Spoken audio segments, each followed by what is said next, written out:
We begin today in Venezuela, where President Nicolas Maduro has returned after an international trip that began in China and took him to Russia, Iran, Saudi Arabia, Qatar, Algeria, and Portugal. The Venezuelan leader stated that the aim of the tour has been to strengthen the economy and socioeconomic development of both his own country and those of fellow OPEC members.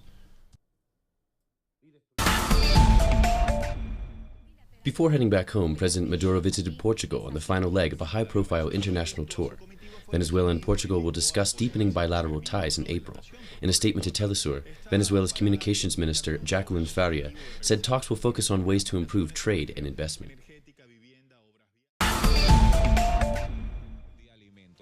We continue in Venezuela, where authorities announced they will monitor the inventory of goods of the Hermanos Herrera distribution company. This follows the discovery of two separate warehouses with massive stockpiles of hoarded essential goods.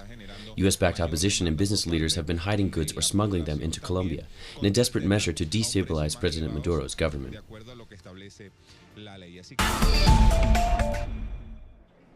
A group of U.S. lawmakers will travel to Cuba this weekend. The visit to Havana follows a historic shift in foreign policy toward Cuba, announced in December by President Barack Obama. This official trip forms part of a series of visits Washington has planned to the Caribbean nation. Assistant Secretary of State Roberta Jacobson will travel to Havana from January 21st through the 22nd, to take advantage of previously planned migration talks to launch a discussion with the Cuban government on normalization of diplomatic relations.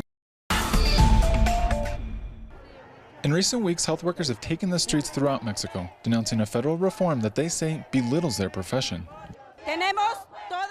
All of us in the field of nursing have bachelor, postgraduate, master's, or even doctorate degrees, and they want to reduce the profession to nothing more than a trade. The reform seeks to reduce benefits and wages, as well as define most health and nursing employment as a trade. Economists say the so-called technification of health professionals is only the most recent move in years of neoliberal policies that have deprofessionalized many sectors. La desprofesionalización de las actividades. The deprofessionalization of these activities points to a reduction in salary and the possibilities of workers to advance in their professions.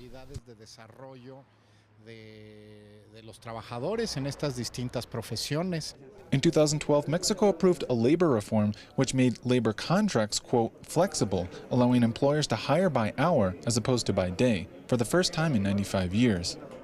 Experts say this model of technification of a now more flexible labor force has only produced greater job insecurity and precarity, impacting Mexico's youth the hardest. Clayton Kahn, Telesur, Mexico City. Yesterday, Colombia's President Juan Manuel Santos and the FARC rebel leaders announced that the next round of peace talks will begin next month. The new round will last 10 days. Government and rebel representatives will discuss the fourth point of the peace plan regarding victim reparation and compensation. The talks have been ongoing since 2012, and they are aimed at ending the country's 50-year conflict, which has victimized millions of people.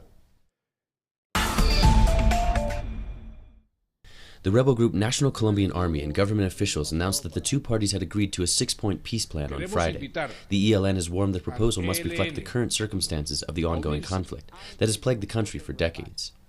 The ELN has existed since 1964, but it is not linked with the FARC or the Insurgent Popular Army, which is engaged in peace talks with the government since 2012. This year's anti-imperialist youth camp outside of Buenos Aires has focused on how to contribute to the deepening of popular and progressive policies in Latin America to avoid setbacks and stagnation. This camp projects a Latin American analysis that serves to organize and coordinate efforts to defend the advanced process of transformation in Latin America against imperialism.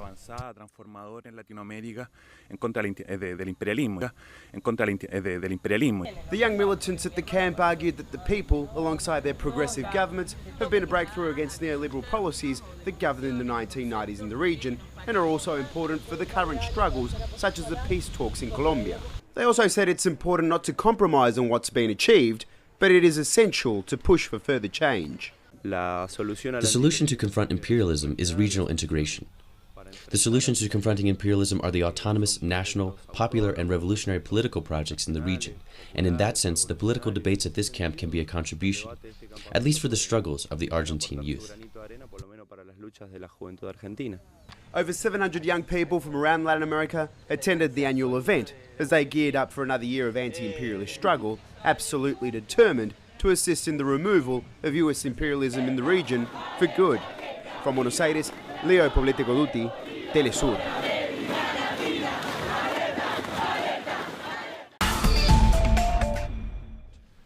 Now to Washington.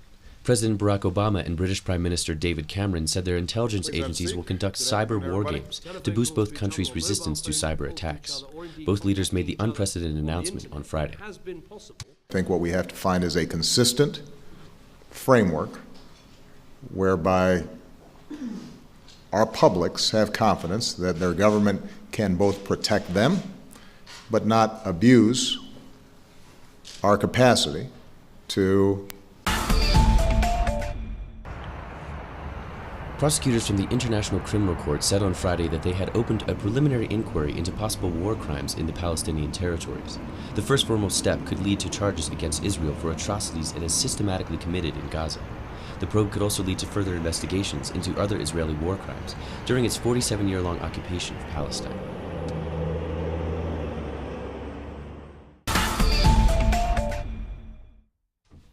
The Pentagon announced it will deploy 400 military trainers and hundreds of support personnel to a train-and-equip mission for Syrian rebel forces who are fighting Islamic State extremists.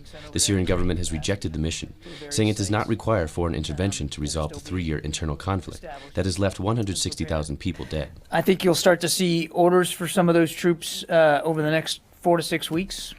Some could be given orders very soon, perhaps as soon as within the next week or so. But they'll flow in, I think, over the next 4 to 6 weeks. Yesterday, Japanese Prime Minister Abe Shinzo traveled to Egypt, where he announced an aid package, which includes infrastructure financing in the country and much-needed funds for Iraqi and Syrian refugees. The government of Japan will offer new assistance of $2.5 billion in non-military fields, including humanitarian assistance and infrastructure development intended for the entire region. Scientists say there could be at least 2 more planets in our solar system. This assertion goes beyond the long-held belief that no planet exists beyond Pluto. The 2 planets are believed to be larger than Earth, but have orbits 200 times further away from the Sun. Facts that have marked the course of history. Productions designed in the English language and made for the English-speaking world. This is Documentary. Watch it on telesur.net/English. Telesur, wherever the news, you'll be there.